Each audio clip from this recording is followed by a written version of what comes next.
अब इस क्वेश्चन में कह रहा है find the smallest number by which 252 must be multiply. हमें ऐसा स्मॉलेस्ट नंबर निकालना है जिससे 252 को मल्टीप्लाई किया जाए to get a perfect square, जिससे कि हमें परफेक्ट स्क्वायर मिल सके। तो देखिए इसकी यूनिट डिजिट 2 है और हमें ऑलरेडी पता है जिसकी यूनिट डिजिट 2 होती है वो परफेक्ट स्क्वायर नहीं होता है। Also find the square root of the perfect square so obtain, और हमें जो नंबर मल्टीप्लाई करने के बाद आएगा उसका भी स्क्वायर रूट निकालना है और पता लगाना है कि वो किस नंबर का परफेक्ट स्क्वायर है। तो 11th क्वेश्चन है हमारा। अब हमें 252 तो पता है परफेक्ट स्क्वायर नहीं है, लेकिन इसका प्राइम फैक्टराइजेशन कर लेते हैं। क्यों प्राइम फैक्टराइजेशन करेंगे? क्योंकि हमें ये कह रहा है इस नंबर को किस नंबर से मल्टीप्लाई करें, किस छोटे से छोटे नंबर से मल्टीप्लाई करें कि वो हमारा परफेक्ट स्क्वायर बन जाए। तो देखिए 2 से चला जाएगा, 2 1 ज़ा 2, 2 2 ज़ा 4, 12 हो गया, 2 6 ज़ा 12। अगेन 2 से चला जाएगा, 2 6 ज़ा 12, 2 3 ज़ा 6। अब 3 से जाएगा, 3 2 ज़ा 6, 3 1 ज़ा 3। अगेन 3 से चला जाएगा, 3 7 ज़ा 21 एंड 7 1 ज़ा 7। तो इसका प्राइम फैक्टराइजेशन आ गया 2 इंटू 2 इंटू 3 इंटू 3 इंटू 7। तो अगर आप देखेंगे यहाँ पे 2 के भी पेयर बन रहा है और 3 का भी पेयर बन रहा है, लेकिन 7 का पेयर नहीं बन रहा है। तो इस नंबर को परफेक्ट स्क्वायर बनाने के लिए अगर यहाँ एक और 7 होता तो ये परफेक्ट स्क्वायर बन जाता। तो इसका मतलब हम इस नंबर को किससे मल्टीप्लाई कर देंगे? उसी 7 से मल्टीप्लाई कर देंगे। तो हम यहाँ लिख देंगे 252 must be multiplied by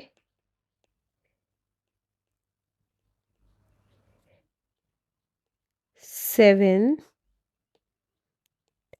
to get a perfect square।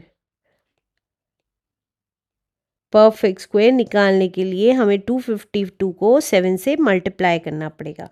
तो वही कर रही हूँ, 252 को 7 से मल्टीप्लाई कर रही हूँ। तो ये कितना आ जाएगा?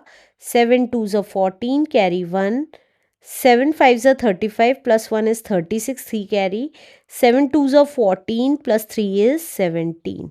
माइंड में करिएगा मल्टीप्लाई, जल्दी होता है। 176 का स्क्वायर रूट निकालेंगे ये जानने के लिए किस नंबर का परफेक्ट स्क्वायर है। तो अब कैसे लिखेंगे? तो देखिए हमें इन दोनों को नंबर को मिला के ये नंबर आया है, तो इसके प्राइम फैक्टराइजेशन और 7 लिख देंगे तो हमारे इसका प्राइम फैक्टराइजेशन आ जाएगा।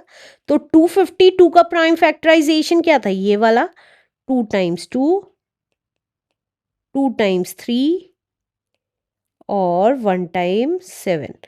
और हमें इसका प्राइम फैक्टराइजेशन तो लिख दिया, अब ये 7 बचा है तो 7 भी लिख देंगे, तो 7 भी लिख दिया।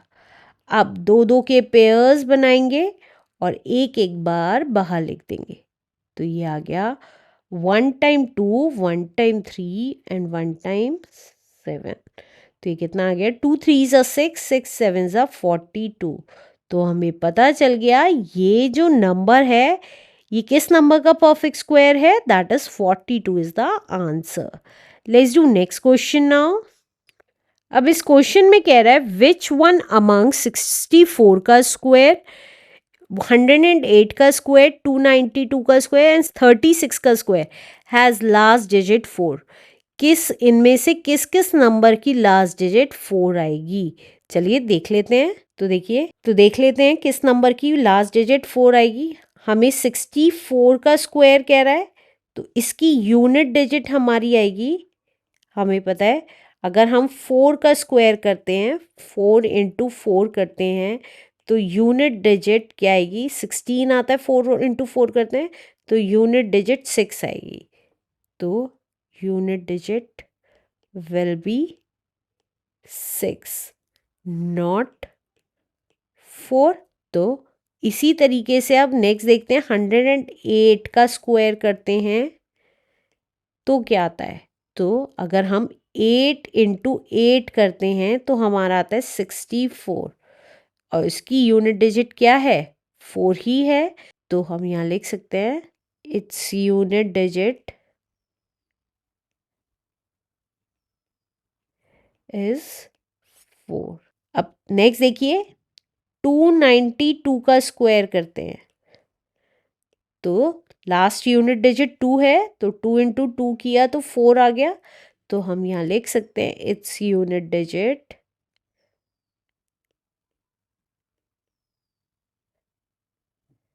will be